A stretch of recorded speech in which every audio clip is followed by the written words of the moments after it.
අද ඉතින් ඔයාලට අරන් එනවා රසම රස ආප්ප හදාගන්න විදිය. කොටන්න නෑ, හලන්න නෑ, කැඩුවා දැම්මා, කිරි දැම්මා, හැදුවා ආප්ප. ඉතින් මම මේ ග්‍රෑම් 400න් පැකට් දෙකක් අරන් තියෙනවා. ඒ පැකට් දෙක මම මේ විදිහට මේ භාජනයට දාගන්නවා. ඉතින් ඊට පස්සේ මම මේකට එක පැකට් එකකට ග්‍රෑම් 400 එක බිත්තරේ ගානේ බිත්තරේ දෙකක් දානවා. බිත්තරේ දෙකක් දාලා ඉවරලා එප මේකට එකතු කර ගන්නවා. පොල් කිරි මම මේ ටින් කිරි මේ ටින් මෙහි තියෙන්නේ මේ වරන් තියෙන ඔය පේන ඇති වලට ඕකෙන් මම 3ක් අරන් තියෙනවා. ඒ පෙට්ටි 3ක් අරන් තියෙනවා. ඒකෙන් ටික ටික දාලා මේකෙදි අපි මේ ගුලිය වගේ හිටින් නනලා ඉවරලා මේක විනාඩි 12ක් 13ක් කාලයක් මේක පිපෙන්න තියලා ඊට පස්සේ ඉතුරු කිරි ටික අපි කලවම් කරගන්නවා. ඉතින් හරිම ලේසියෙන්ම හදා ගන්න පුළුවන්. දන්නේ නැති කට්ටියට try කරලා බලන්න මේ පිටි එක අරගෙන ඉවරලා හරිම ලේසි ආප්ප පිටි එක.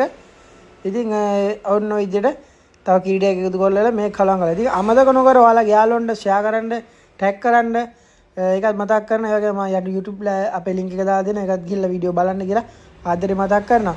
ඉතින් මම හිතනවා මේක හරිම ලේසි ක්‍රමයක්. මොකද දැන් ඉස්සර වගේ කොටලා කරලා ගන්න මේ ඇත්තට මේ රටවල් ඉන්න කට්ටියට හරි අමාරුයි. එහෙම කරන්න. ඉතින් මේ විදිහට ශනික හදා ගන්න එක හරි ලේසි. ඉතින් මම මුලදී ඔයාලට කිව්වා වගේ අර විදිහට පිටි ගුලිය වෙන්න හදලා ඉවරලා ඊට පස්සේ තව කිරි ටිකක් දාලා ඉවරලා මේක අනා ගන්න ඕන මෙන්න මේ විදිහට. ඉතින් ඇත්තටම කිව්වා මේක මම හැදුවේ මම ඉස්සල්ලා එකපාරක් හැදුවා. ඒතර මම ආපල්ලා හරි බය හදන්න හැදුවේ නෑ. මම දුර ඇන්ටි කෙනෙක් හැදුවේ. ඉතින් මට හිතුණා මේ පාර මම හදලා බලන්න ඕන කියලා.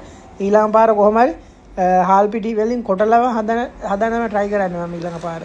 ඉතින් ඔන්න ඔය විදිහට අපි වහලා මේක විනාඩි 15ක් විතර තියාගන්නවා. පැකට් එකත් ගහලා විනාඩි 15ක් තියාගෙන විනාඩි 15 පස්සේ ඔයාලට පේන ඇති අර බුබුලු වගේ දාලා තියෙනවා. ඉතින් හරියටම විනාඩි 15කට විතර පස්සේ මම මේක අයින් කරලා ඉවරලා ඒතර ගන්නවා සීනි හැඳි 3ක් 4ක් එකතු කරලා ඉවරලා අපි හදලා තියාගන්න කිරි ටින් එක අයින් කරලා ඒකට වතුර ටිකක් දාලා තව හොඳට උක්කු ගතිය එකේ තියෙනවා. ඉතින් උකු ගතිය අඩු වෙන්න වතුර ටිකක් දාලා හලවම් කරලා මම මේ විදිහට අරන් තිනවා. ඊට පස්සේ මේ කිරි ටික දාලා අපි හරියට පදම එකක් ගන්නට හදා ගන්න ඕන. ඉතින් ඔයාලට මම පෙන්නන්නම් මම ගත්ත පදම කොහොමද කියලා. ඉතින් හරිම ලේසි. විනාඩි 20න් කන්න පුළුවන් ආප්පා. ඉතින් ඒක නියම රසට හරිම රසයි. ඉතින් try කරලා බලන්න ඔයාලත් හදලා බලන්න ඔයාලා. මේක හරිම ලේසි. මොකද කිව්වොත් කොටන්න හලන්න කිසි දෙයක් නැහැ. ඉතින් මගේ සුපුරුදු චාච්චිය තියෙනවා මේක මේ විදිහට අරන් ඉවරලා මම මේක වේල පහපි පදම් කරා. පදම් කරලා තමයි අරන් දෙන්නේ. ඉතින් මේකෙන් ටිකක් මේ විදිහට දාලා හරි කියන්නේ මේක හරි ආසයෙන් කට්ටිය ගන්න. මොකද ඉස්සරලාම ආප්ප හැදුවා. මොකද ඉස්සරලා ආප්ප හැදුවේ වෙන අපේ අඳුර නැටි කෙනෙක් කියලා මම ඔයාලට කිව්වා. ඉතින් ගෙදරදී මටම හදන්න ඕන කියලා ආසාව හින්දා අපි try කරලා බලලා කොහොම හරි හදන්න ආප්ප. ඊළඟ පාර අනිවාර්යයෙන්ම හාල් කොටලා පෙකින්න දා හාල් කොටලා ඒ විදිහට try කරලා බලමු හදන්න කොහොමද ආප්ප එක කියලා. ඉතින් මම හිතනවා මේ වීඩියෝ එක හරි ලේසි වීඩියෝ එකක්. මොකද ඔයාලට මේ විදිහට ආප්ප බලන්න මේ ගෙදරදීම සංගාලා විනාඩි 20න් කන්න හිතුණා නම් කෑ හදාගත්තා කෑවා. ඉතින් පැකට් එකේ පිහිට තමයි පැකට් එකේ එන ජාතිත් එක්ක පිටිත් එක්ක හරිම ලේසියට හදා ගන්න පුළුවන්. ඒකේ තියෙනවා අපි පෙන්න දාන්න තියෙන ඔක්කොම සෙට් එක එනවා ලුණුත් එකෙම තියෙනවා. ඒ හින්දා අපිට පොඩි සීනි ටිකක් විතර එකතු කර ගන්න ඕනේ. ඉතින් මේ try කරලා බලන්න ඔයාලා. මම මේ තව එකක් පෙන්නනවා ඔයාලට හදලා. හරිම ලේසියෙන් හදා ගන්න පුළුවන්. විශේෂ දෙයක් නැහැ. ඉතින් හරිම ලේසි. ගණන් ගන්න එපා මේ කතා කරද්දී ටික අර උස්ම ගන්න ටිකක් පහසුතාවය තියෙනවා මේ දවස්වල සෙම ටිකක් ඇවිස්සලා. ඒ හින්දා වචන ටිකක් අර හැද්දි කෙටිගේ පොඩි අවුලක් පොඩි සද්දයක් එනවා. ඒකින්ද ගණන් ගන්න එපා. ඉතින් ඔන්න ඔය විදිහට අපි හදාගත්ත දෙවෙනි ආප්පෙත් ඊට පස්සේ අපි දාමු බිත්තර ආප්ප. මේක අපි හැදුවා පැණි ආප්ප එක මම ඊළඟ වීඩියෝ එකෙන් අරන් එන්න.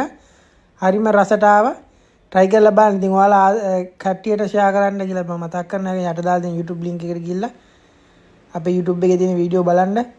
subscribe කරන්න එපා. ඉතින් ඔය subscribersලා 3000 ඇති මට වීඩියෝ බලන්න විතරයි ඕනේ. මම ඉස්සෙල්ලා ඉතින් ඇඬුවා subscribe කරන්න ගිහිල්ලා යන්න 1000 ගන්න කියලා.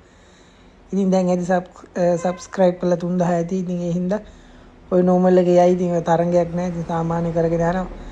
ඉතින් වීඩියෝ බලන වීඩියෝ share කරන හැමෝටම ගොඩක් ස්තුතියි. වගේ අපි ස්ටෝරි දානවා. ස්ටෝරි බලන්න. ස්ටෝරි වල අලුත් දේවල් දාන. ඒතකොට අපි හදන ඒවා දානවා. ස්ටෝරිත් බලන්න කියලා මතක් කරනවා. ඉතින් මේක ඔයාලගේ ආප්ප හදන්න බලන් ඉන්න ආප්ප හදන්න ගොඩක් කැමති ඉන්න කට්ටියට වීඩියෝ share කරන්න කියලා ඒකත් මතක් කරනවා. ඉතින් ඔයාලා පැත්තේ ආප්ප හදන විදිහත් අපි පොඩ්ඩක් දාන්න කොහොමද දාගන්නේ කියලා ඒ වගේම ඔයාලා ආප්ප හදලා තියෙනවා නම් ඒ ෆොටෝත් දාන්න මම ස්ටෝරි දානවා ඒවා. ඔයාලත් එක්ක මේ ස්ටෝරි දානවා. ඔයාලගේ